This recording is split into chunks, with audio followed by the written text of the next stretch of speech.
All right, let me quickly tell y'all what's going on with my golf. All right, check this out.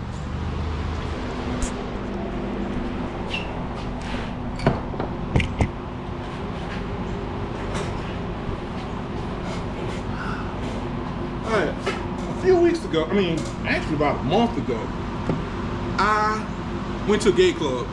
I was on the way back, and did I really have to say I went to a gay club? But yeah, I did. So anyway, I was on my way back. If I was a straight guy, I would have said I went to a club, right? So I could have just said that, but whatever. Anywho, I was drunk. I actually went to sleep in the parking lot for about 5 hours, woke up, I was still drunk as hell, but I was able to drive home. On the way home, I stepped down on the clutch, and the clutch go to the floor. Would not come off the floor. So the clutch would not release. So I drove it home without using the clutch. And if you wonder, how do you do that? Some people, first thing come out to mind is, what do you do when you come up to a red light? Well, you knock the transmission in neutral before you get to the red light. Then you come to a stop like a normal car. You cut the ignition switch off, put the car in first gear. When the light turns green, turn the ignition switch on, the car cranks up and it pulls off. And then you float the gear, go into second, go into third, and when it's time to stop again, you repeat the situation. Now, how do you float the gears? That's another video. Anywho, I got it home, and I assumed the master cylinder was bad. I didn't feel like messing with the master cylinder, right? So then I was watching some videos, and I got the idea that it might be the slave cylinder. So I decided to buy a slave cylinder instead. Turns out, eBay was selling the slave cylinder and the clutch master cylinder for like $30-something. So I figured I'd just buy both, right? So the slave cylinder is the easiest one to replace. I replaced that, still doing the same thing. I replaced the master cylinder, still doing the same thing. So I'm thinking, well, maybe, you know, I only spent $30-something for the two parts. So I'm thinking maybe the part's cheap. So I go to AutoZone and buy a new clutch master cylinder for like $80-something. Put it on, doing the exact same thing. I'm like, man, what the is going on, right?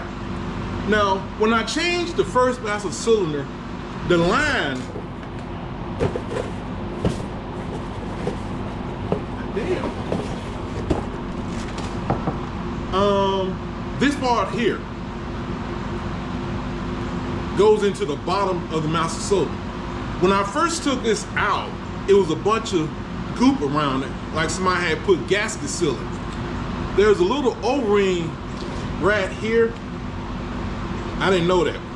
It was missing. And that's the reason that O-ring blew out.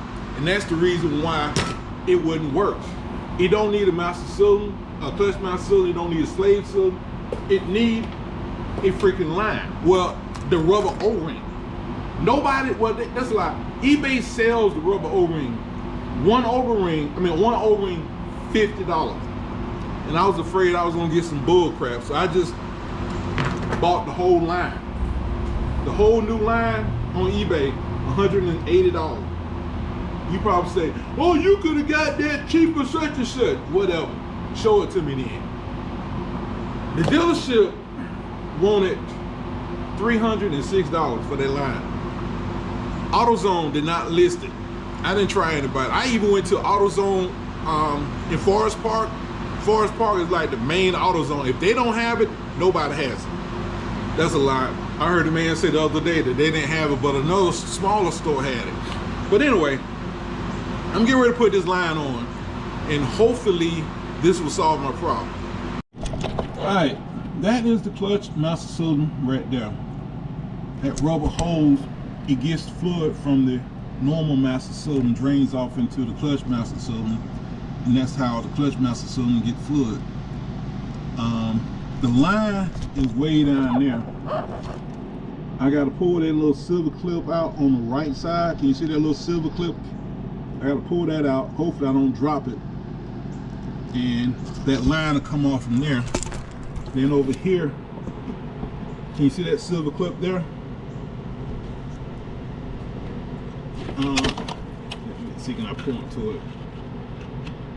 Oh, there it is right there. That silver clip, take that off, pull that line out, and it should come out. I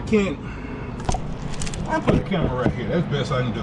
All right, this clip is an itch to get out. That's it. I can't even sit my damn hand. They need to make this longer, a lot longer, and my hand won't block the freaking light.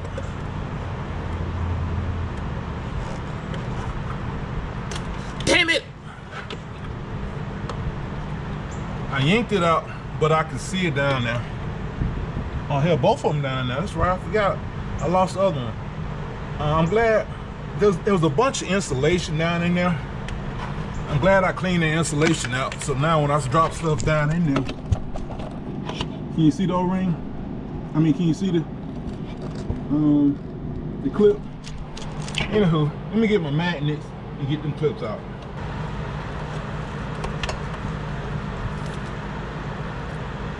If you're gonna work on cars, you need a magnet. Those are the clips I'm talking about. Sit them right there.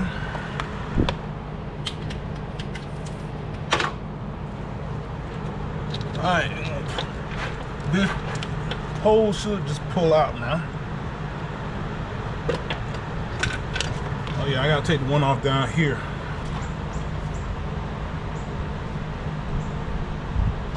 One thing, if you reach in there and grab the clip with the thing and use your thumb to hold it. So now, let's pull this out. And it's got a little bracket it hooked to. I'm gonna show y'all something in a second that had me scratch my head. All right, this is the old line. This line here won't go in unless you put it right there. I had it twisted, and if you don't put it, see that little slosh right there? It won't go up in there. All right, this is the old, is that right?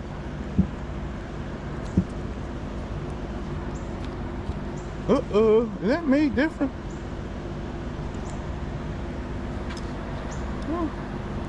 Is that made different? I replaced the line. I still can't get the damn thing to pump up.